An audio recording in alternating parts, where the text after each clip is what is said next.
Varios lectores de la crítica de la razón literaria me han pedido que enumere las que considero principales obras de la literatura universal.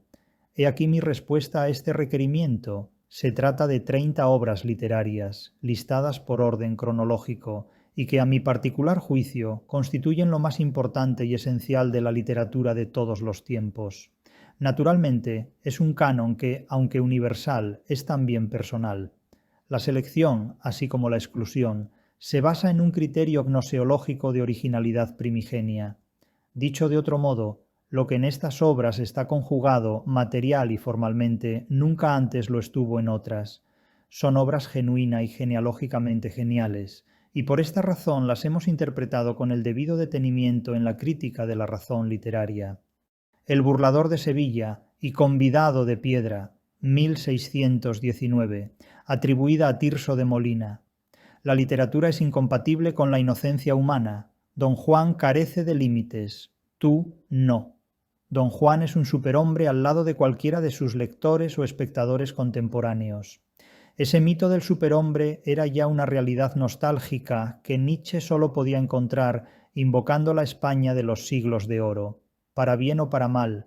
Con el barroco no muere Dios, un Dios que realmente nunca existió, sino en la mente de los creyentes. Con el fin del barroco muere la realidad, negada por la razón ilustrada. Porque lo que vino después, de la mano de esa ilustración europea y europeísta, fue sólo un espejismo, un idealismo patológico y enfermizo en el que seguimos habitando cada día más depauperadamente. Hoy, los anasuperhombres de nuestro siglo XXI pasean perritos por las calles y recogen tiernas y aún calientes sus heces recién hechas. Estos son los héroes, callejeros y nacionales, de nuestro tiempo y nuestras occidentales democracias. Nada que ver, pues, con el siglo de oro. Volvamos, no obstante, a nuestro héroe, hoy luzbelino, siempre luzbelino, como en su origen mismo, en las páginas del teatro de Tirso, en una obra atribuida, El burlador de Sevilla o Convidado de Piedra, un héroe que, al igual que la literatura, es totalmente incompatible con la inocencia humana. Un héroe, siempre entre comillas, único por su maldad y por completo deplorable. Su presumido heroísmo es la más explícita expresión de necedad y bajeza humanas. Es en realidad un antihéroe absoluto, un completo miserable, él y cuantos lo han hecho y siguen haciendo, un personaje vivo y posible. Tampoco debe sorprendernos que don Juan sea el único traidor al que el romanticismo ha indultado sin escrúpulos, porque el burlador de Sevilla es ante todo un traidor, cuya capacidad de seducción va más allá de las mujeres literarias de esta obra atribuida a Tirso de Molina. Don Juan seduce a todos sus jueces, y su traición no es política, no está en el terreno de Judas, Casio o Bruto. Su traición, como su seducción, está en todas partes y en todas las épocas. No hay más que mirar al siglo XXI y observar el contenido de las redes sociales, informativos y juzgados, así como de la prensa y de las leyes relativas a todo tipo de violencias humanas, en particular las violencias de apelación sexual.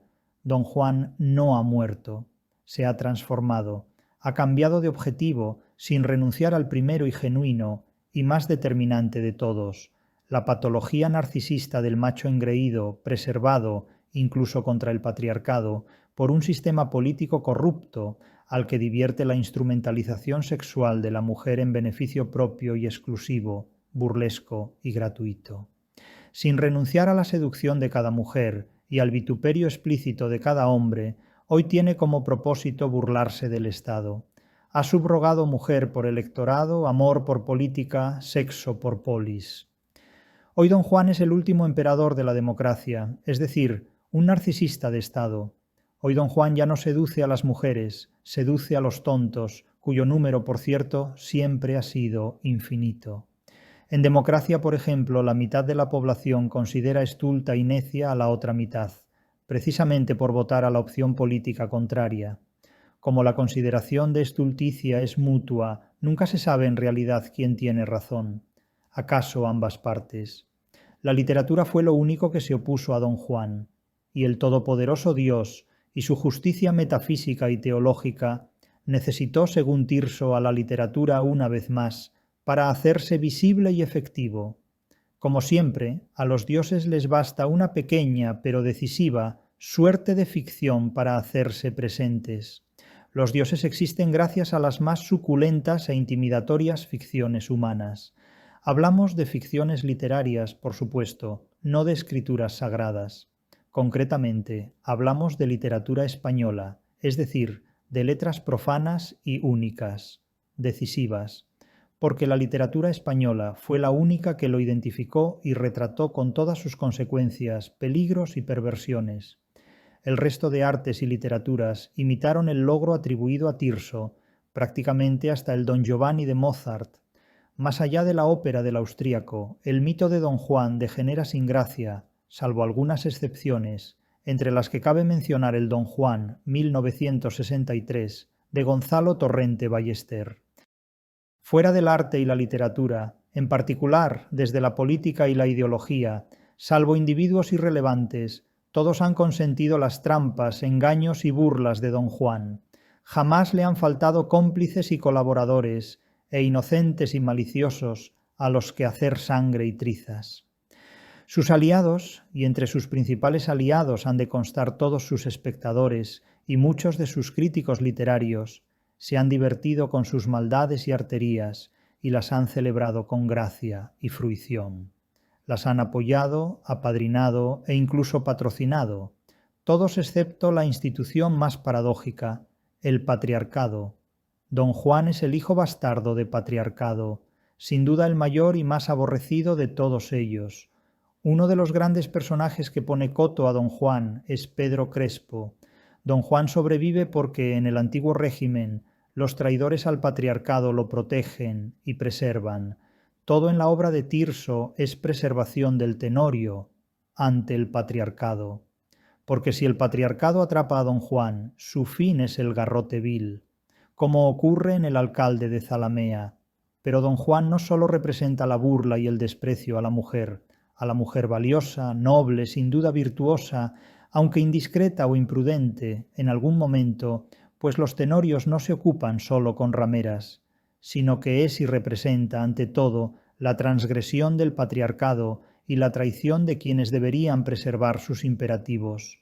Un patriarcado sin duda incompatible con las democracias actuales y con el capitalismo global y de Estado, su enemigo letal, que otorga y exige a la mujer una independencia laboral y económica inconcebible entre los patriarcas, tanto o más que con la figura luzbelina y fugitiva del Don Juan.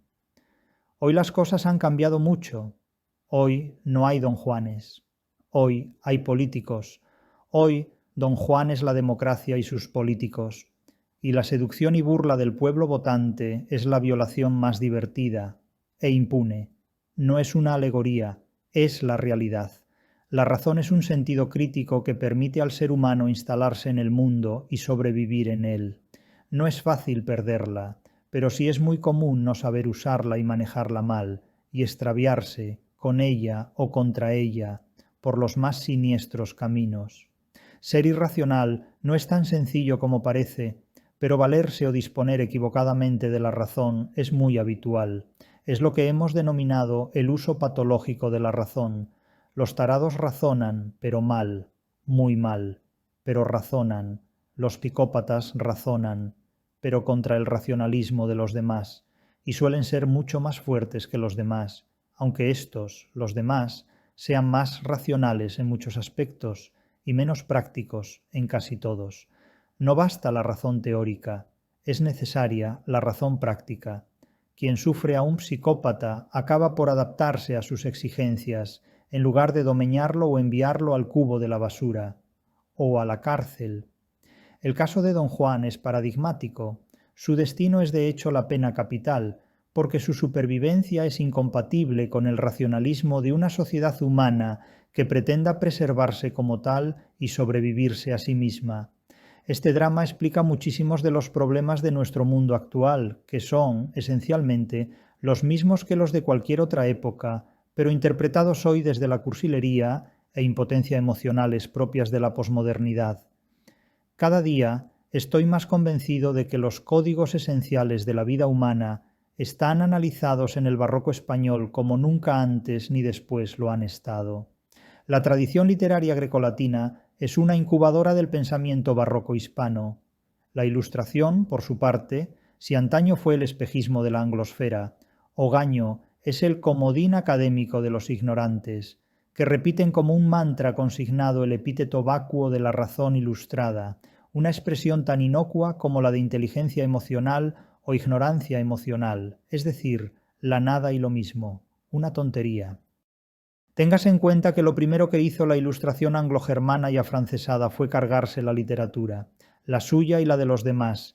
Destruir la suya propia no fue algo difícil, hemos de reconocerlo. No obstante, cada 23 de abril, aprovechando que se cumple el aniversario de la eternidad de Cervantes, nos sacan a Shakespeare en procesión. Shakespeare, el mejor amigo de los fantasmas. Sin embargo, como decía, la Ilustración, aunque arruina por sí sola la interpretación de sus propias literaturas e intenta también la ruina de las demás, no pudo abatir la literatura española, ni mucho menos el Siglo de Oro. Antes, al contrario, el resultado fue admirativo. Una sublimación que, pese a todo su cacareado racionalismo, Alemania nunca supo explicar más allá de epifonemas y exclamaciones místicas derramadas en páginas y páginas de Goethe, Schiller y los fraternales Schlegel. Todos ellos figuras multiuso para citas varias de alto valor emocional, sobre todo cuando no se sabe qué decir. Es lo que la Ilustración debe al romanticismo, su resonancia verborreica, su eufonía académica de trovas vacuas, tras la que se eclipsa un vacío literario sin precedentes. Con todo, no hay exigencias filosóficas capaces de hacer enmudecer a la literatura, como tampoco hay interdicción religiosa, ni política, que la acalle o intimide. Por eso mismo tampoco hay nada más irónico y ridículo que esos escritores y profesores de literatura que, movidos no sé muy bien por qué tipo de inercia o de ignorancia, reclaman una vuelta a la razón ilustrada. No sé si es un ritual intelectual que practican quienes, bajo la ansiedad del narcisismo filosófico o académico, buscan hacerse visibles a través de cualquier forma de publicidad. Pero lo que sí sé es que tal declaración es una absurdidad completa. Hablar de razón ilustrada es galvanizar un oxímoron, en cuyo germen habita el exterminio mismo de la literatura. El racionalismo ilustrado es incompatible con el racionalismo literario.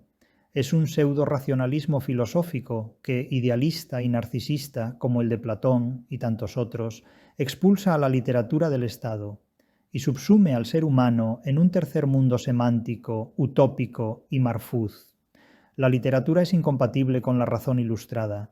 El racionalismo de la literatura no cabe ni en el idealismo de los filósofos, ni en el autoengaño de cortesanos, académicos y demás familia.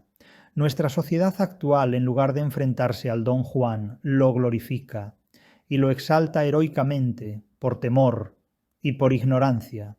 La nuestra es una sociedad de cobardes y de incautos engreídos.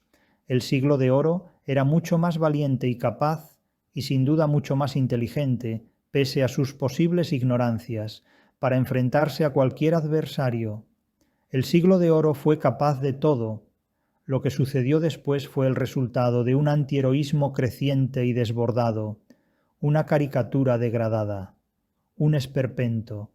Eso es la anglosfera y su posmodernidad pseudo-ilustrada, que la ignorancia del hispanismo actual ha asumido como propia, aun cuando todo lo que nos hizo posibles históricamente es incompatible con nuestro presente absurdo, abúlico y nihilista.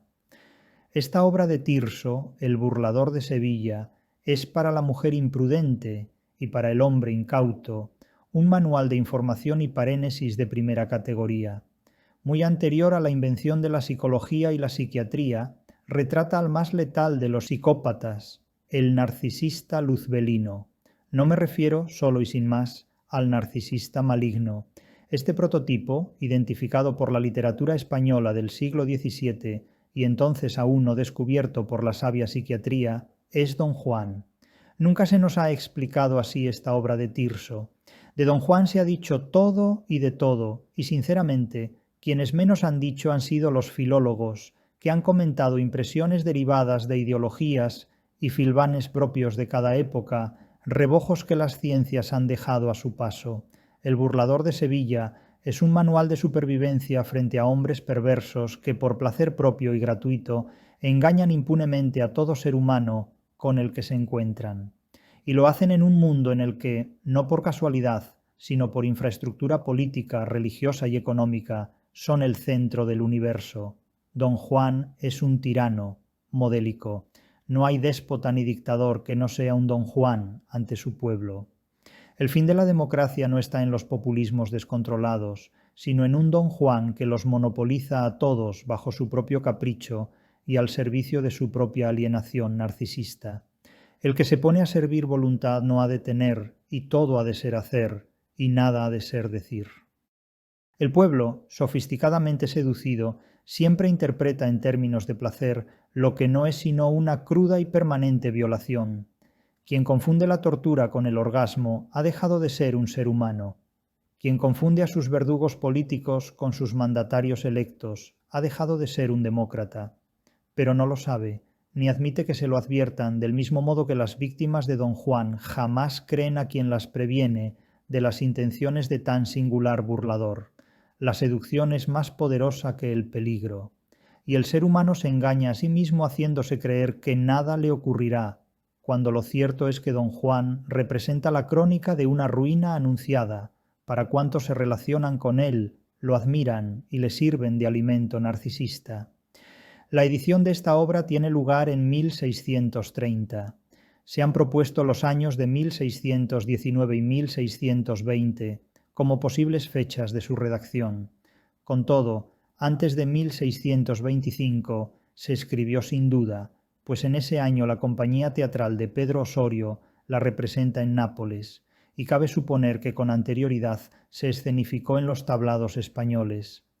Hay un dato importante que no es posible soslayar en esta obra, su doble naturaleza temática. Hay una burla y desprecio contra los vivos y también contra los muertos. La última es particularmente cruda, intimidatoria y desafiante. Es la que rebasa la paciencia de Dios, por así decirlo, según las exigencias teológicas de un Tirso de Molina. Hay leves antecedentes del tema o motivo de la falta de respeto a un difunto y de la condenación por blasfemia y sacrilegio. El infamador, de Juan de la Cueva. Dinero son calidad, de Lope de Vega, donde un personaje reta y ataca una estatua. El Marqués de las Navas, del mismo Lope, en que un muerto habla y protagoniza en cierto modo una idolopeya. El Negro de Mejoramo, de Mira de Amezcua, donde también se escenifica un diálogo entre una estatua y un personaje. El Hércules de Ocaña, de Vélez de Guevara, en que un difunto armado con espada se enfrenta a un personaje que le ha invitado a comer. Las obras teatrales que son herederas directas de la pieza atribuida a Tirso, desde el punto de vista del motivo del burlador, resultan innumerables. No hay plazo que no se cumpla ni deuda que no se pague, y convidado de piedra, hacia 1714, de Antonio de Zamora. La venganza en el sepulcro de Alonso de Córdoba y Maldonado, inédita hasta la segunda mitad del siglo XVII, Don Juan, 1665, de Molière, Don Juan Tenorio, 1735, de Carlo Goldoni, Don Giovanni, 1787, de Mozart, con libreto de Lorenzo da Ponte, el romántico y melodramático Don Juan Tenorio, 1844, de José Zorrilla, y tantos más. El desarrollo estructural y el intertexto literario han provocado que la génesis del personaje de Don Juan, específicamente el de Tirso, se disuelva en un mito intervenido por la literatura comparada, la psiquiatría y la sociología, entre otras ciencias y saberes que identifican en este personaje un punto de encuentro interdisciplinar. Las características de Don Juan como personaje literario original de Tirso son copiosas. Con todo, si hubiéramos de enumerarlas sintéticamente, lo haríamos en las 10 siguientes propiedades. Téngase en cuenta que Don Juan puede ser, y de hecho es, un complejo sistema de comportamientos humanos patológicos y nocivos. Es superior e irreductible a cualquier etiqueta semántica. señalamos a continuación los rasgos genuinamente tirsianos que están en el origen de desarrollos y transformaciones posteriores. Primero, depredador sexual de mujeres. Segundo, burlador, garitero y desacreditador de la honra de mujeres. Tercero, traidor a los hombres, embustero y falso.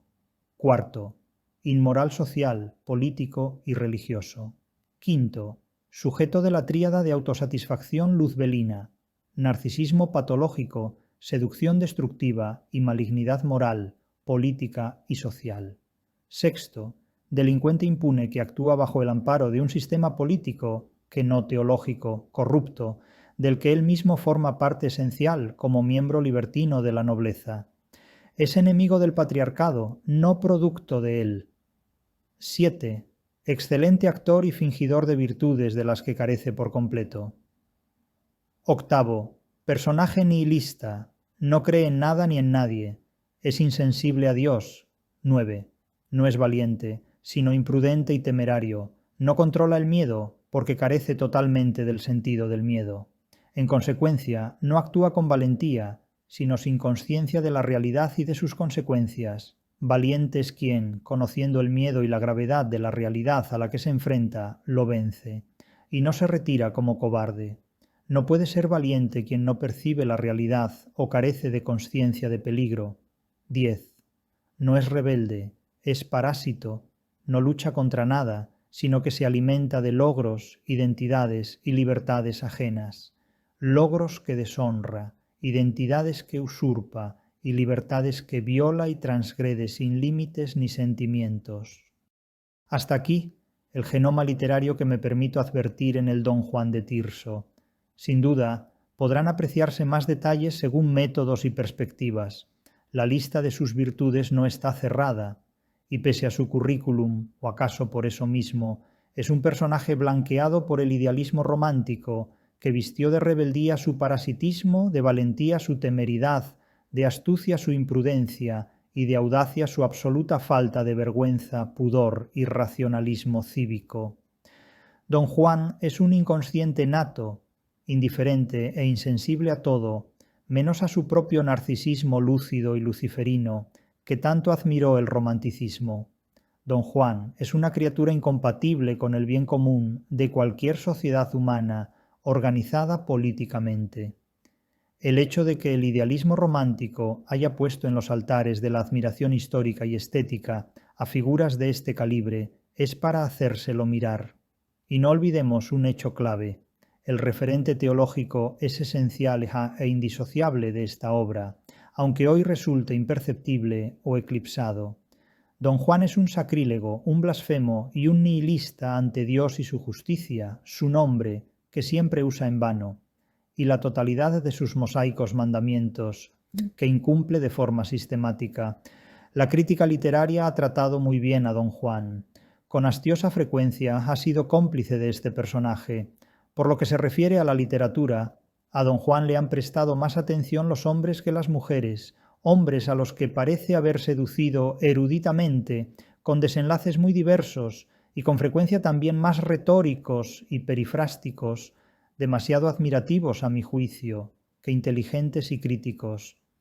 Da la impresión de que la mayor parte de los hombres que lo han examinado desde el ejercicio de la crítica literaria lo admiran o incluso envidian, cuando en realidad deberían repudiarlo, pues se trata de un personaje absolutamente repugnante y miserable.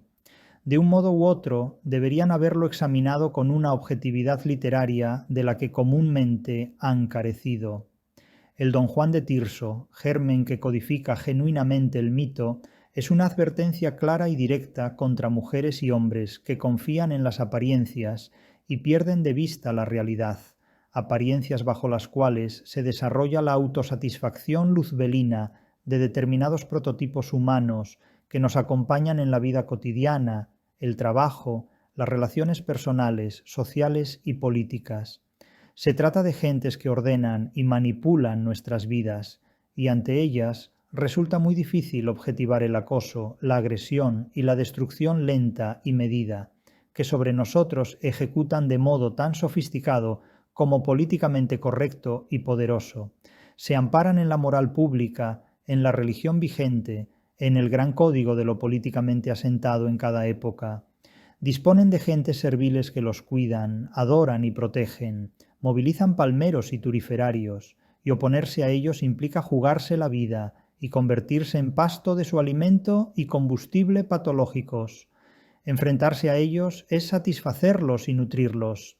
Hay que ser muy inteligente, muy fuerte y muy constante para desafiar a un Don Juan, vencerlo y delatarlo como tal, y que te hagan caso. Don Juan puede seducir a tus propios aliados con más fuerza que tú. Lo hemos dicho, Don Juan no tiene límites. Tú, sí. Don Juan desprecia a las mujeres. Su satisfacción, patológica, no reside tanto en gozarlas físicamente, cuanto en disfrutar, a posteriori, de la vileza a la que las somete pública o privadamente. Sus propias palabras no nos permiten mentir. Sevilla a voces me llama el burlador, y el mayor gusto que en mí puede haber es burlar a una mujer y dejalla sin honor. Don Juan hiere a los débiles y difama a los fuertes, lesiona a todos, suplanta a quienes valen más que él y se sirve de su imagen, nombre o persona, que usurpa impunemente para alcanzar logros y objetivos que por sí mismo no podría obtener jamás. Don Juan surge en cualquier lugar y momento, bajo cualquier sistema político, ideológico o religioso. No hace ascos a nada, no es fruto de patriarcado, sino criatura licenciosa que se sustrae a toda norma patriarcal.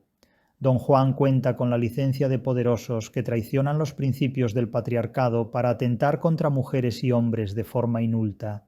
Pedro Crespo, en El alcalde de Zalamea, no se lo permite, y cumpliendo las exigencias del patriarcado, como humilde alcalde de pueblo, agarrota a un Don Juan que ha engañado y violado a su hija. Pedro Crespo, con los imperativos y exigencias del patriarcado en la mano, es uno de los antídotos de Don Juan. Frente a este alcalde de aldea está todo el poder del mundo que ampara a un miserable como Don Juan, avalado hoy por el idealismo romántico del que se alimentan la posmodernidad, las redes sociales y la ansiedad insatisfecha de adolescentes masculinos y femeninos de más de 30 y 40 años. A las personas emocionalmente débiles, necesitadas de atención y protagonismo, les encanta que cualquiera las seduzca, engañe o garitee, sin parar mientes en quién es Don Juan y sin dar en el bajío de las consecuencias letales a las que conduce una relación con semejante prototipo humano. Quien adolece de un ego necesitado de emociones acepta incluso el elogio de sus más estúpidos colegas. Quien carece de afecto ansía hasta la zalamería envenenada de cualquier avechucho desconocido, cual Troya acoge el caballo de Ulises. No obstante, hay algo decisivo que no podemos olvidar. Al margen de toda esta retórica que puede verterse sobre él, Don Juan es un ser vivo. Es un comportamiento que va mucho más allá de lo que es, y fue este personaje literario diseñado por Tirso de Molina, y no hay mujer ni hombre que a lo largo de su vida no tenga, quiéralo o no, varias citas con un burlador y narcisista de esta naturaleza. Don Juan es un antihéroe, al que los tiempos contemporáneos y posmodernos ven como un héroe. No sé qué resulta más despreciable en este itinerario, si la exaltación que la democracia hace la delincuencia, marco de referencia fundamental, heredado del romanticismo, o la miopía donjuanesca de sobrevalorados críticos literarios, hoy en franca decadencia. Ha tenido que llegar alguien de mi generación, como Héctor Brioso Santos, para que podamos leer esto. Cito: es difícil de creer lo que Américo Castro y otros han escrito acerca de la grandeza esencial, luciferina, de las rebeldías de Don Juan. Frente a estas supuestas virtudes, modernas en todo caso, Don Juan se muestra mal caballero, fanfarrón, mentiroso, cínico y absurdamente temerario. Fin de cita. No por casualidad Don Juan despierta una admiración morbosa. Es una figura que prolifera en ríos revueltos, es decir, siendo más explícitos, en sistemas sociales políticamente muy débiles o rotundamente corruptos, como es el caso de las democracias actuales, y como también era el caso de la férrea moral del siglo XVII, un mundo aparentemente rígido y feroz, pero agrietado hasta la médula por vicios, libertinajes, excesos e incredulidades de todo tenor y pelaje, desde la más puritana y aberrante reforma religiosa hasta la más recalcitrante y obstinada contrarreforma católica, obsesos, unos y otros, de virtudes ficticias e idealismos religiosos totalmente putrefactos, nuestro actual puritanismo posmoderno, mojigato y putiferario a la vez, es la más viva reproducción y recrudescencia de todo aquello. Hoy, el donjuanismo narcisista se torna virtuoso y ejemplar ante su contrapunto vomitivo, igualmente bajo y repulsivo, la golfería neorromántica del sexo opuesto, que se disfraza de mojigatería asustadiza, exhibicionista y puritana. Lo prostibulario monjil se exhibe ante el macho adolescente, inhábil para la satisfacción sexual que pretenden las mujeres y a la que aspiran los hombres. Un morboso teatro del mundo posmoderno. Don Juan crece sobre las ruinas vulneradas de un sistema político, religioso y moral que se derrumba más o menos silenciosamente. El burlador de Sevilla de Tirso es una comedia que pone el dedo en una llaga terrible, la debilidad y vulnerabilidad del sistema político, religioso y moral de su tiempo. El problema no es exclusivo de España, sino del siglo XVII y de lo que habría de venir después, una falsa solución para un problema real, la Ilustración europea. Pero no adelantemos acontecimientos. Tirso pone de manifiesto ante todo la irresponsabilidad moral de un sistema político y religioso. Nadie cumple las normas y todos protegen al delincuente. No cabe mayor precedente de la idea posmoderna de democracia. Es un hecho común en cualesquiera tiempos de crisis. Hoy, el siglo XVII europeo y la época helenística, la caída de una Roma errante en el siglo V de nuestra era o los últimos años del reinado francés de Luis XVI.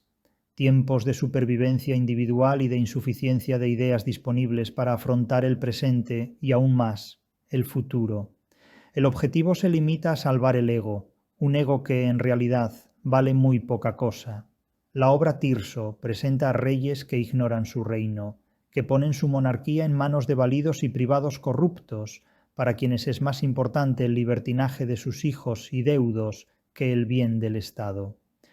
Hablo del siglo XVII, es decir, de la obra de Tirso, una literatura cuyas advertencias nos inquietan y sorprenden por su actualidad y modernidad.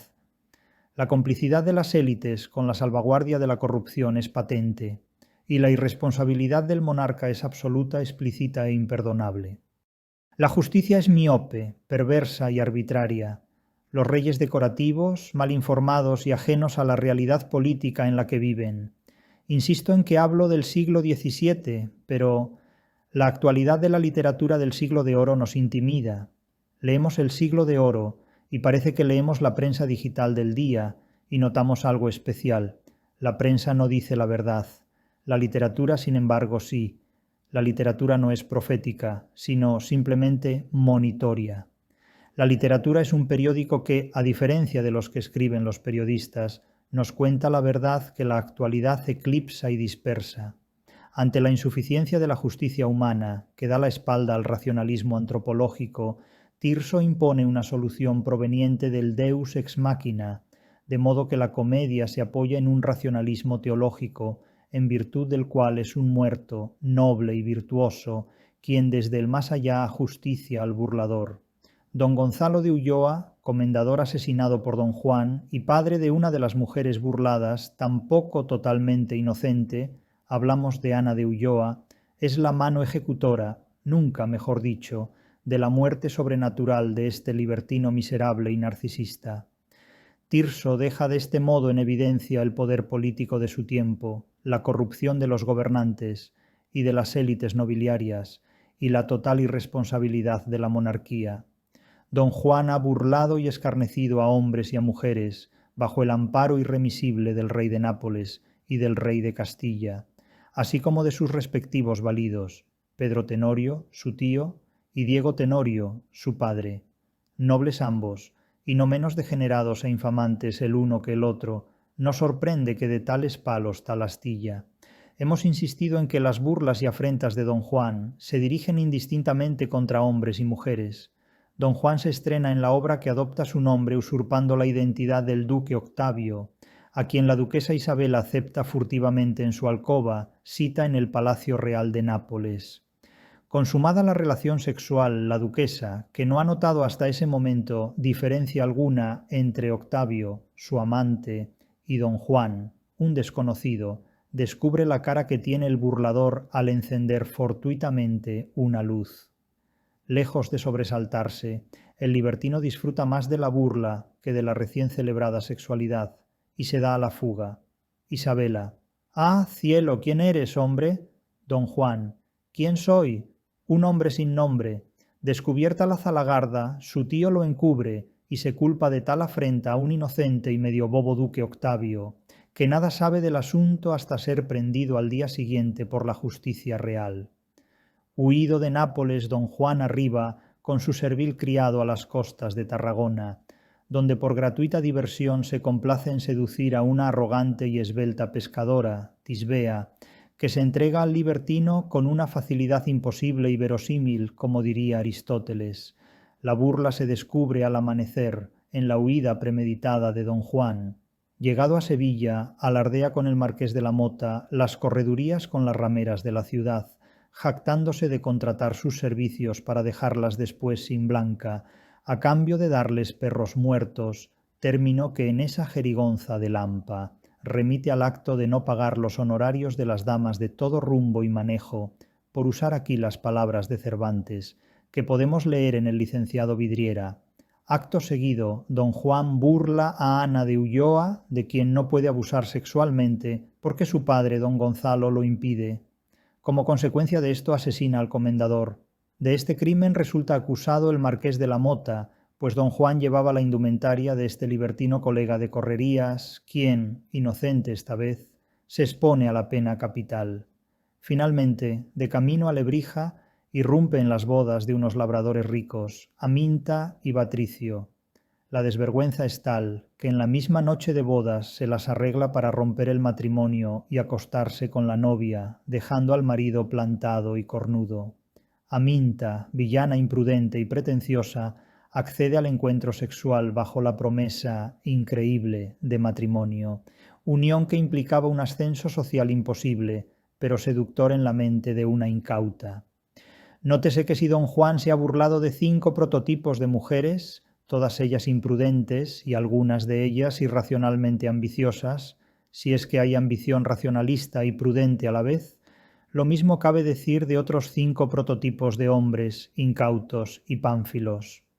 De un lado, la indiscreta duquesa Isabela, la jactanciosa pescadora Tisbea y las ramerillas de Sevilla junto con la imprudente Ana de Ulloa y la infeliz Aminta. De otro lado, el ingenuo duque Octavio, el bueno de don Gonzalo de Ulloa, el colega libertino marqués de la Mota, los rufianes sevillanos y el impotente Patricio. No es posible burlar a una mujer sin dinamitar los fundamentos del patriarcado.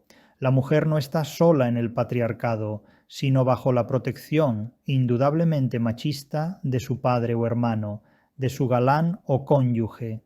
Pero en el patriarcado no es posible afrentar a una mujer sin escarnecer simultáneamente a un hombre que es responsable de su protección y preservación.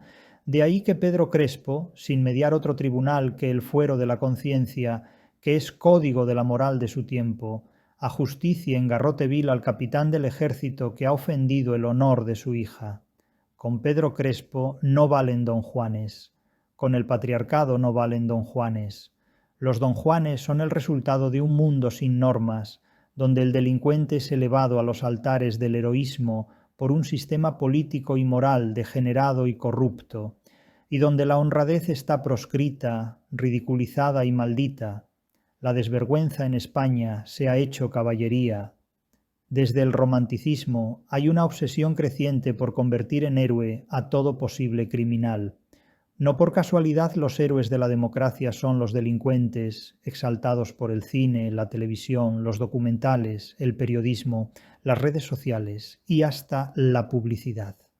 Una sociedad que ha convertido la delincuencia en heroísmo es una sociedad que ha perdido de vista toda posibilidad de supervivencia. Sin embargo, incluso la literatura premia morbosamente a los astutos, y también la vida real, sin duda. La astucia siempre tiene cierta gracia. Desde Ulises, personaje primigenio cuyas trapacerías, heroicas desde la victoria sobre Troya, han despertado por unanimidad la simpatía de todo lector inteligente o lerdo, hasta Erasmo de Róterdam o Emilio Lledó, el humanista que reemplazó la realidad por los libros, y el hermeneuta que no sabía lo que era una televisión hasta que fue nombrado responsable de una comisión de expertos o comité de sabios para informar a los demás de lo que era una televisión. Fue Neri entonces cuando decidió comprar una, para ver cómo era. También de los cínicos y pseudocultos, como es el caso de Borges. No me atrevo a mencionar aquí a Terry Eagleton, mas no por cínico, desde luego. No perdamos, sin embargo, de vista el imperativo moral de la obra de Tirso. El burlador de Sevilla es una obra que, entre otras críticas, censura simultáneamente la ambición y la imprudencia de las mujeres, junto con la depravación y abusos sexuales de hombres de estamento nobiliario, denunciando de forma muy específica su hipocresía e irresponsabilidad, amparadas por el sistema social y político. La obra plantea una exigencia teológica superior al racionalismo antropológico y político, ante los que considera cómplices del libertinaje protagonizado impunemente por el burlador. Las voces admonitorias de este racionalismo teológico se encarnan en el propio criado de don Juan, quien, sin embargo, no discute jamás las órdenes de su amo y colabora erilmente con él en todos sus atropellos. Muy lenitivamente, su padre y su tío le advierten, sin impedirle jamás proseguir su itinerario degenerativo y maligno, que su comportamiento es contrario a toda razón. Esa mocedad te engaña. Y 117. Pero ni padre, ni tío, ni criado hacen nada por evitar las tropelías y delitos de don Juan. Hablan mucho, nada hacen, más bien diríamos, hablan de forma muy contraria a cómo proceden. Dicen una cosa y ayudan a ejecutar la contraria. Los que fingís y engañáis, las mujeres de esa suerte, lo pagaréis con la muerte. Solamente Gonzalo de Ulloa se opone a don Juan, en vida, pagándolo con la muerte, y en muerte, cobrándose la vida del impío y sacrílego burlador. Se impone así, metafísicamente, la justicia divina sobre la humana. Al contrario de lo que ocurre en el teatro y la literatura cervantinos, la razón teológica se impone a la razón antropológica, cómplice de don Juan, por una parte, e incapaz, por otra, de contrarrestarlo. Tirso deja al descubierto la irresponsabilidad de reyes, monarcas, validos y privados, la injusticia de la justicia, la imprudencia en la mujer y la perversión, sin límites, del protagonista. Don Juan es la condensación de múltiples maldades. Lo maligno hechiza y atrae, luzbelinamente. El mal magnetiza al espectador de todas las épocas. La representación del daño al prójimo satisface, saturado de epicaricacia, al espectador morboso que busca emociones fuertes, tanto en la realidad de la vida cotidiana, social y laboral, como en cualesquiera ficciones que se le ofrezcan, desde el cine y la televisión a la publicidad y las redes sociales. Las maldades invitan al exhibicionismo irracional. Son créditos que el narcisista atesora con morbo y sadismo. No es hipérbole, es la sentina de nuestro exultante Internet y de toda nuestra actual sociedad posmoderna. Don Juan es, como la posmodernidad misma, una burla descarnada y cruda, impune además, contra el racionalismo humano. Hemos hablado con anterioridad de la tríada de la satisfacción luzbelina, pero ¿qué es la tríada de la autosatisfacción luzbelina? La tríada de autosatisfacción luzbelina es la triple combinación de pulsiones que da vida a un personaje como el don Juan genuino, es decir, el don Juan de Tirso de Molina, en su obra atribuida El burlador de Sevilla o Convidado de Piedra, 1630, tal como la exponemos en la Crítica de la Razón Literaria. Estos tres componentes son narcisismo patológico, seducción destructiva y malignidad moral, política y social. Es autosatisfacción porque no se trata de un placer compartido y mutuo, sino, antes al contrario, negado al prójimo, proscrito a la mujer objeto de burla y escarnio. Un engaño diabólico y gratuito, lúdico y criminal. Naturalmente, la psiquiatría, como el derecho penal, dispone sin duda de otros términos para designar estos impulsos, Pero la psiquiatría no se ocupa de personajes literarios, sino de seres humanos que, con frecuencia, la literatura diseña racionalmente mejor que la misma realidad, porque hoy la nosología moderna trata de tipificar enfermedades y comportamientos que, pese a todos los avances de la psicología y de la psiquiatría, la literatura del siglo de oro español ya ha retratado y objetivado con toda nitidez. La Ilustración, obcecada en una idea idealista y fabulosa de razón, no supo, al igual que el divino y ególatra Platón, interpretar racionalmente la locura humana. La Ilustración invisibilizó a los locos, no los comprendió, los despreció. A Don Quijote, de quien ni pudo, ni supo, ni quiso prescindir, lo convirtió en un romántico inconcebido en la mente de Cervantes e inconcebible en la literatura española de los siglos de oro. Hoy se busca al narcisista por todas partes, excepto en el lugar esencial y decisivo, el propio espejo. Narcisistas son los demás, pensamos latebrosamente, no así para Tirso.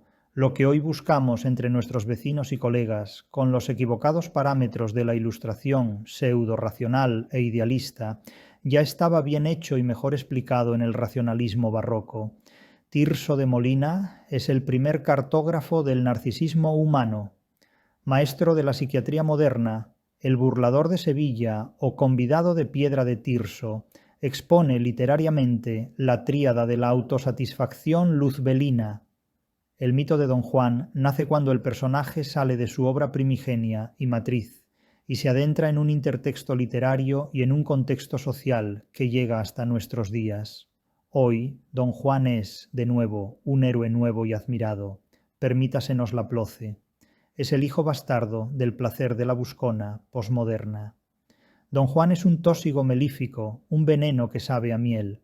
Es el rey de la democracia narcisista. Don Juan no tiene límites. Ayer nació contra la mujer, hoy vive contra todos. Con su pan se lo coman, la posmodernidad y los demócratas, y los idólatras de la barbarie.